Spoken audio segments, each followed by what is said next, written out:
Hello students, আমার চ্যানেলে তোমাদেরকে স্বাগত। শুরু করছি ক্লাস 12-এর সেমিস্টার 3 ভূগোলের ক্লাস।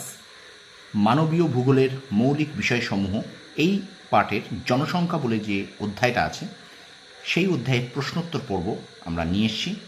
এখন আমি কিন্তু এর আগে জনসংখ্যা চ্যাপ্টার থেকে কিছু বিস্তারিত আলোচনা তোমাদের সঙ্গে করেছি। আজকে পর্ব 1 লেখার একটাই কারণ এটা হলো আমরা প্রশ্নোত্তর পর্ব, অর্থাৎ এমসিকিউ আকারে, অর্থাৎ আমাদের যে 35টা এমসিকিউ পড়বে থার্ড সেমিস্টারে, সেই এমসিকিউ আকারে কী কী প্রশ্ন, যে ধরনের প্রশ্নগুলো হবে সেই প্রশ্ন আকারেই আমরা এখন নিয়ে এসেছি।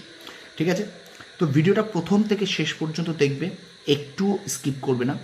আর আমার চ্যানেলে যদি নতুন হয়ে থাকো অবশ্যই চ্যানেলটা সাবস্ক্রাইব করবে, পাশে থাকা বেল আইকনটি প্রেস করে রাখবে, আর একটু বন্ধুদের কাছে একটু বেশি করে শেয়ার করে দেবে। ঠিক আছে, চলো শুরু করি। ক্লাস 12 সেমিস্টার 3 ভূগোলের ক্লাস, মানবীয় ভূগোলের মৌলিক বিষয়সমূহ, জনসংখ্যা, এই অধ্যায়ের পর্ব 1, প্রশ্নোত্তর পর্ব, এমসিকিউ। দেখো, প্রশ্নগুলো আমি এমনি প্রশ্নোত্তর আকারে রেখেছি, কিন্তু এগুলো কিন্তু তোমাদের 35 এমসিকিউ যেমন আসে, শূন্যস্থান পূরণ, স্তম্ভ মেলাও, তারপর সত্য মিথ্যা, এমনি এমসিকিউ এইভাবে আসবে। ঠিক আছে, চলো শুরু করি প্রশ্ন। দেখো, বলছে কে প্রথম জনসংখ্যা ভূগোলের সংজ্ঞা দেন? উত্তর হবে ট্রিও আর্থা। 2 নম্বর প্রশ্ন, পপুলাস শব্দটি কোন ভাষার অন্তর্গত? উত্তর হবে ল্যাটিন।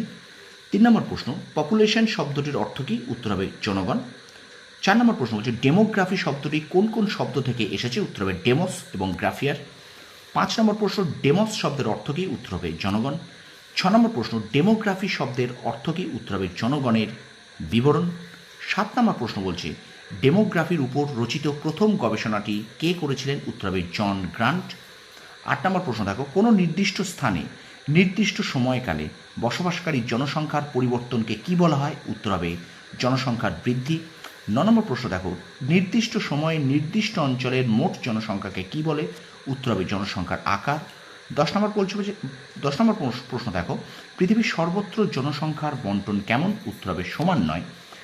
11 নম্বর প্রশ্ন, কোন জলবায়ু অঞ্চল মানুষের বসবাসের পক্ষে সব থেকে বেশি উপযোগী? উত্তর হবে নাতিশীতোষ্ণ জলবায়ু অঞ্চল। 12 নম্বর প্রশ্ন, বিশ্ব জনসংখ্যা দিবস কবে পালিত হয়? উত্তর হবে 11 জুলাই। 13 নম্বর প্রশ্ন, দ্য ডে অফ 5 বিলিয়ন কত সালে পালিত হয়েছিল? উত্তর হবে 1978 সালে। 14 নম্বর প্রশ্ন, বিশ্বের বৃহত্তম ভূখণ্ড কোনটি? উত্তর হবে এশিয়া মহাদেশ। স্টুডেন্টস, ভিডিওটা কেমন লাগছে তোমরা অবশ্যই কমেন্ট বক্সে কমেন্ট করে জানাও। আর একটা কথা বারবার বলবো, এই প্রশ্নগুলোকে খুব ভালো করে পড়ো, মন দিয়ে পড়ো, ধরে ধরে পড়ো। ঠিক আছে, কারণ তোমরা এখানে কিন্তু যদি তোমাদের কোনো প্রশ্ন মানে সত্য মিথ্যা বা বিবৃতিমূলক আসে, তোমরা কিন্তু এগুলো করতে পারবে। ঠিক আছে, সুতরাং বুঝে পড়ো। প্রত্যেকটা প্রশ্ন কিন্তু ভীষণ ভীষণ তোমাদের পরীক্ষার জন্য উপযোগী হতে চলেছে। আর একটা কথা, আমার ভিডিও হয়তো তোমাদের ব্যাঙের ডাক একটু পাওয়া যাবে, কারণ আজকে প্রচণ্ড বর্ষা হয়েছে সন্ধ্যেবেলা, সুতরাং প্রচণ্ড ব্যাঙ ডাকছে, একটু মানিয়ে গুছিয়ে নিও ভিডিওটা। ঠিক আছে, তো কিছু যেন মনে করো না কেউ, কারণ প্রচণ্ড ব্যাঙ ডাকছে। ঠিক আছে, এই সাউন্ডটা হয়তো তোমরা শুনতে পেতে পারো, সুতরাং একটুখানি মানিয়ে গুছিয়ে নিও। ঠিক আছে, তো আর আমার চ্যানেলে যদি তোমরা কেউ নতুন হয়ে থাকো অবশ্যই চ্যানেলটা সাবস্ক্রাইব করো, পাশে থাকা বেল আইকনটি প্রেস করে রেখো, আর অবশ্যই তোমার বন্ধুদের মাঝে একটু বেশি করে শেয়ার করে দাও। ঠিক আছে, প্রত্যেকটা প্রশ্ন খুব মন দিয়ে দেখবে, খুব ধীরে ধীরে পড়াটা করবে। ঠিক আছে, আর বারবার রিভিশন দেবে। দেখো, তারপরে প্রশ্নে আসি, সেন্সাস শব্দটি কোন শব্দ থেকে এসেছে? উত্তর হবে সেন্সিয়ারি। 16 নম্বর প্রশ্ন, আদমশুমারি কথার অর্থ জনগণনা। এশিয়ার কোন আঞ্চলিক বিভাগটি সর্বাধিক জনসংখ্যা বিশিষ্ট? দক্ষিণ পূর্ব এশিয়া। 18 নম্বর প্রশ্ন, পৃথিবীর দ্বিতীয় বৃহত্তম মহাদেশ কোনটি? আফ্রিকা। 19 নম্বর প্রশ্ন, পৃথিবীর কোন মহাদেশ জনমানবহীন? উত্তর আন্টার্কটিকা। গ্রাফি কথাটির অর্থ কী? লেখা।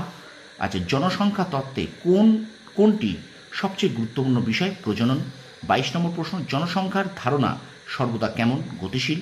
23 নম্বর প্রশ্ন, একটি শূন্যস্থান দিয়েছি আমি, জনসংখ্যা কোন অঞ্চলের ড্যাশ সূচক হিসেবে কাজ করে? সামাজিক সূচক হিসেবে কাজ করে। 24 নম্বর প্রশ্ন, ড্যাশ উপর ভিত্তি করে আঞ্চলিক পরিকল্পনা করা হয়? জনমিতির উপর ভিত্তি করে আঞ্চলিক পরিকল্পনা করা হয়। 25 নম্বর প্রশ্ন, কোনো দেশের মোট জনসংখ্যা এবং মোট জমির ক্ষেত্রমানের অনুপাতকে কী বলা হয়? উত্তর জনঘনত্ব। 26 নম্বর প্রশ্ন, জনঘনত্বের একক কী? জন পার বর্গ কিমি। 27 নম্বর প্রশ্ন দেখো, সর্বনিম্ন জনঘনত্ব বিশিষ্ট মহাদেশ কোনটি? উত্তর হবে ওশেনিয়া। এবং এখনকার মতো শেষ পর্ব, কে প্রথম কাম্য জনসংখ্যা শব্দটি ব্যবহার করেন? উত্তর হবে কান্ট উইকসেল। ঠিক আছে, কান্ট উইকসেল। তো স্টুডেন্টস, এই 28টা প্রশ্ন তোমরা খাতায় নোট করে নাও। আর একটা কথা বারবার বলবো, তোমরা যে জিনিসটা পড়ছো সেই জিনিসটাকে বারবার একটু রিভিশন দাও, ঠিক আছে? যত বেশি রিভিশন দেবে, যে জিনিসটা তোমাদের পড়া হয়ে যাচ্ছে, যে প্রশ্নগুলো বা যে চ্যাপ্টারগুলো তোমাদের পড়া হয়ে যাচ্ছে, সেগুলোকে তোমরা একটু বারবার করে বেশি করে রিভিশন দাও। একটা কথা মনে রাখবে, শর্ট প্রশ্ন করতে গেলে কিন্তু রিভিশন তোমাদেরকে দিতে হবে, রিভিশন মাস্ট, ঠিক আছে? রিভিশন যত বেশি দেবে তত কিন্তু তুমি শর্ট প্রশ্ন মাথায় রাখতে পারবে, শর্ট প্রশ্ন তত তোমার কিন্তু আয়ত্তে থাকবে। সুতরাং একটাই কথা বারবার বলবো, শুধু রিভিশন রিভিশন রিভিশন, এখানে রিভিশন ছাড়া কিন্তু কোনো উপায় নেই। আর শর্ট প্রশ্ন, কোনো চ্যাপ্টারে 100টা 50টা সেরা এমসিকিউ এই ফাঁদে পা দিও না, প্রচুর শর্ট প্রশ্ন করে যাও। আর আমি কিন্তু প্রত্যেকটা ক্লাসের সাবজেক্টে তোমরা বুঝতে পারছো, পর্ব 1, পর্ব 2, পর্ব 3, এইভাবে কিন্তু আমি প্রচুর শর্ট প্রশ্ন তোমাদের সামনে নিয়ে আসছি, যাতে তোমাদের শর্ট প্রশ্নের কোনো অসুবিধা না হয়, ঠিক আছে? তো সুতরাং ভিডিওটা যদি ভালো লেগে থাকে অবশ্যই চ্যানেলটা একটু বেশি করে শেয়ার করে দাও, তোমার প্রত্যেকটা বন্ধুর কাছে আমার এই ভিডিওটা পৌঁছে দাও। আর চ্যানেলে যদি নতুন হয়ে থাকো অবশ্যই চ্যানেলটা সাবস্ক্রাইব করো, পাশে থাকা বেল আইকনটি প্রেস করে রাখো, যাতে নোটিফিকেশানগুলো সবার আগে পাও। তোমরা সফল হও, তোমাদের সাফল্য কামনা করি। ধন্যবাদ।